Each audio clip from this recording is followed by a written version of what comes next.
Today I'm going to be teaching you how to make a sauce out of virtually everything as a chef.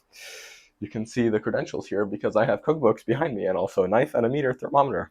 So this is a technique I used just a few minutes ago in coming home, tired of shit, making some leftover pasta into something spectacular. So there are two parts that you need. Number one is a base or a flavorful liquid of some sort. You can achieve this a number of ways. I can tell you how to do that in a little bit. And then you need a fat to emulsify it and or a thickening agent. So number one is this flavorful liquid. The easiest way to do this, let me just scoot myself in frame a little bit. The easiest way to do this by far, the pasta machine fucking behind me, is another big credibility. Background is set up for success. So number one way to do this is to have some sort of fond. The way you do this, some form of fond.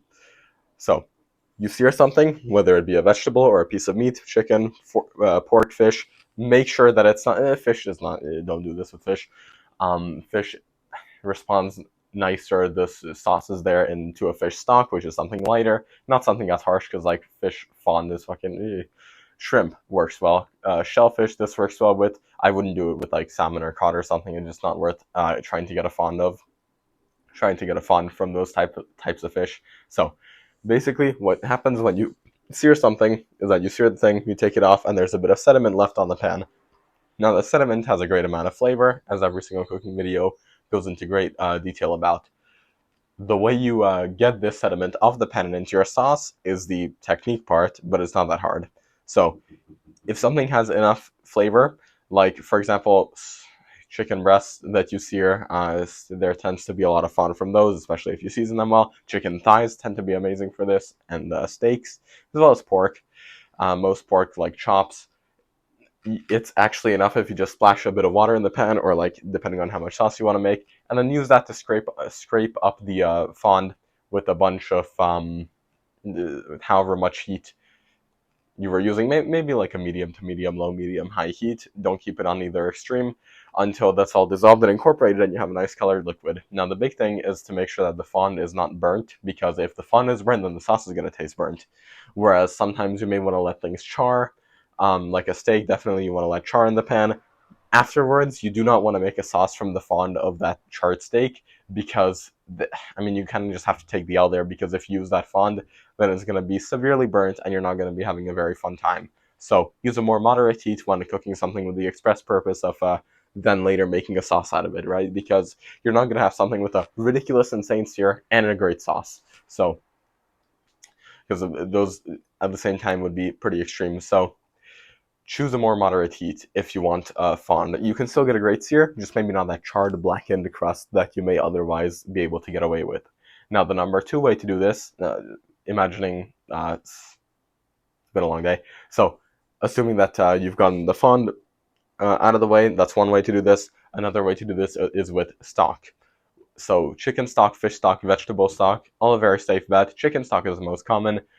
A sauce honestly can easily be as easy as reducing chicken stock, so reducing it by half, so boiling off half of it so the flavor remains but some of the water cooks off. And then be careful if you're doing this with chicken stock powder though, because the consistency is different. I'll get into it in a very little bit, but so I wouldn't recommend doing this if you have a stock powder, right? So the way to make a very simple sauce with just a quick chicken stock is reduce that by half. And if it's like boxed or any high quality chicken stock, reduce it by half, and then throw in a couple cubes of butter off the heat, whisk that together, and then you got a beautiful sauce. So the stock is very good for this because it has the same flavor compounds, like in the same way that the fond does. It's just a different modality. It's like way more liquid, whereas the fond is gonna be a lot more intensified and dark of a flavor. So that's your flavored liquid out of the way. You can also use something like soy, teriyaki. So no, not really. Like miso. Yeah, you can get creative with it. You can get really creative with this. Just make sure that if you are going to do these stocks, make sure for the best result that it's has some gelatin in it, right? Because stocks that are just Knorr stock pot powders are very tasty. They can be very good, but they're loaded with MSG, which is not like a huge problem taste-wise. Usually makes it taste better. Health-wise, nutrition-wise, it may be a little bit of a concern, especially for men, because MSG is not all the best for us. In addition, it doesn't have as much gelatin, the nor stock cubes, or any, so the texture is going to be different. So make sure you're getting a very high quality stock that has some form of gelatinous mouthfeel, like when it's cold, it's a little bit of a jelly. So you have your either nice quality stock or just water scraped up with fond. You can also use alcohol. You can also use wine for this, not beer. Basically, just use wine. Use a dry white or dry red wine, depending on whether you're cooking a lighter meat or a darker meat. Obviously, darker meat is going to respond better to a more red wine. Rosé is like, I mean, I would do rosé for shrimp maybe, but other than that, for chicken, for pork, I wouldn't really recommend too much wine. Maybe a tiny splash, but no. Pork works better with hard liquors like a bourbon, fucking whiskey, and that sort. So yeah, I would definitely not. I would definitely not recommend much wine for pork. White wine is going to be very good for things like fish or chicken, anything that's lighter. Again, really, really simple. Veal, you can make a case for either, in my opinion, because it's just a young cow. Sorry, guys, I'm just fucking picking off this callus. Very professional setup. So, once you got any of these liquids, either the wine, either the stock, or the fond scraped off with the sediment, you want to have an emulsifier. This can be a fat, like a butter or cream, pretty much only butter or cream, because you can't really emulsify that well with like fucking pork lard or like beef tallow or chicken schmaltz. It just doesn't work that well. So either butter or heavy cream. Again, non-dairy people, rest in peace. The second option is going to be to use something like a starch, right? Here you can use water, here you can use a starch and water. This is way better for gravies usually, because when you have a gravy, right, you have the drippings from the pan, the drippings from whatever animal you were cooking. That's water and fat.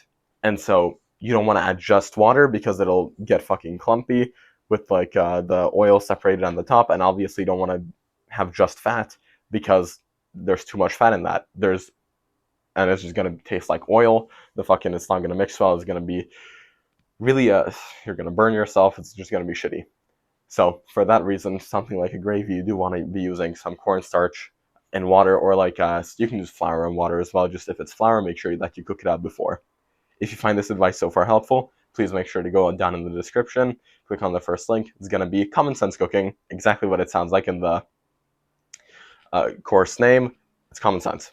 These fucking, like, what do I even call them? Like the pretentious, fucking under-explained and over-said advice. It's like, who actually knows what you're talking about?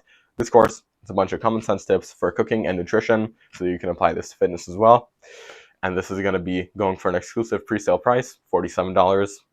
And then after the slots have been filled up, because I'm doing extra modules basically. So if you buy this at this price, then you get to request one additional topic of your choosing, which is, in my opinion, a really, really good deal, because it's essentially like an extra long video with a lot of care and intention.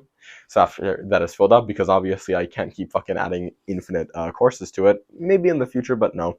Let's stay within the realm of reason here. I'm not going to add just like 5 million new modules. Once those slots have filled up, then the price will be going up. So this is a very good incentive for the first 10 pre-sale sales. Please go ahead, click the link in the description. If despite the fucking little bit of word mix-ups I've had here and there, I know the advice I'm giving is solid, and if you think it's solid as well, you implemented it and it worked, please make sure to click the link in the description. It's a steal. You get to have more fucking videos like this. Very beautiful. So we've covered how to make the gravy, right? And then obviously after the cornstarch story, you'll need to pour it up with a bunch more water, boil it up just to let it thicken. For something like a pan sauce for a steak, you'll want to deglaze the bottom of the pan, which has a lot of fond, with either white wine or stock or a combination. Reduce that, and then throw in some cold butter. And then you'll want to fucking shake that around off the heat. Always add your fat off the heat, in my opinion, except if it's a heavy cream. So basically, always make sure you're adding butter off the heat. Now, the other way, and this is going to be more for a little bit like exotic dishes, more Asian type dishes, is going to be with sugar. Something like a honey soy glaze, miso, honey, whatever the fuck. Just a lot of sugar, a lot of sweet sauces that exist in these cuisines, like plum sauce. Sugar also acts in the same way, whereas it becomes a syrup, which is a saucier consistency. It coats the back of a spoon. Essentially, when it becomes a sauce is when it coats the back of a spoon. So you can do that with sugar as well. Obviously, don't do this for... There are very specific applications for sugar, right? Don't just fucking add in sugar as a thickening agent in a gravy. You know what I mean. If you watch this far, you know definitely not to do that. So the most safe bet is going to be to either reduce some liquid on its own that's flavorful, like a wine or a stock, or use it if you want to be extra to get fond off the bottom of the pan. Optionally, you can also get the fond off the bottom of the pan with an allium, like onion or shallot or garlic, and you can fucking leave that on in there, and then add the liquid on top of that. The fond's off, you're golden. Reduce that, and then add in a few cubes of cold butter off heat. Yeah, and you're pretty much set. You're pretty much set. Whichever like nice looking brown sauce is on the beef Wellington, maybe they add some form of herbs and as I said, some alliums, but other than that, it's not much more complicated. You just get in the wine, get in the stock, reduce that bitch, put in some herbs, let it steep, right? And then once it's reduced enough, then you whisk in your fat, and then you're good.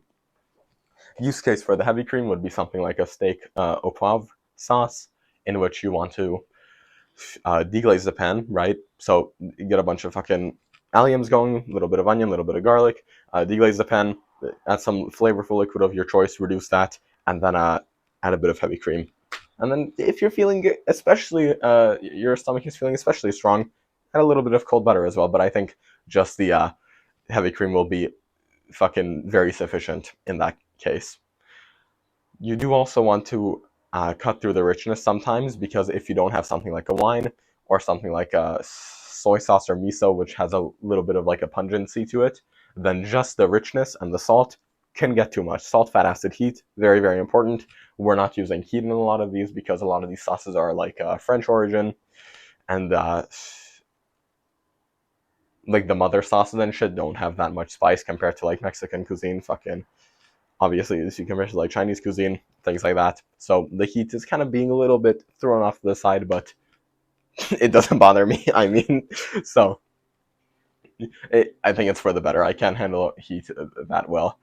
So the acid is, however, very important to these cuisines. So you do want to be squeezing in some lemon, not vinegar. Please don't. And any of these like creamy based things, vinegar is usually a bad idea. And what I'm mainly talking about here is a risotto. Now I know this is not especially a sauce, but a lot of similar ingredients are used. And a lot of times when I don't have, so you should only use lemon in a lemon risotto, in my humble opinion. But when we didn't have white wine, I tried to cut through the richness by adding white wine vinegar or red wine vinegar, just one of the vinegars, and it did not turn out well. So stick to either one of the wines as the richness.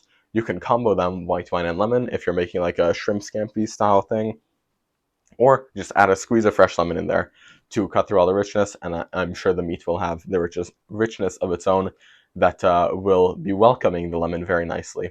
So with all that said, let's have a quick recap, and you're all fucking set to go and make your first sauce today. So you need a flavorful liquid as a base, which is either any liquid that I mentioned before, scraping off fond, so wine, water, stock, alliums even scraped off, and then fucking any of the aforementioned liquids in there. So you want to be reducing that, however much reducing it needs, and then you want to add your thickener of choice, either a cornstarch slurry, in which case it's usually a bigger batch, it's usually something like a gravy for a celebration, and then you'll be adding some more water. You won't be reducing it as much, but adding the slurry should be with the should be in a reduced state, and then you add the liquid on after. If not, then you just have the reduced liquid, and then you whisk in your cold butter, pour in your cold cream, and then you're fucking golden. Thank you very much for watching. Go apply this right now. Have a great day.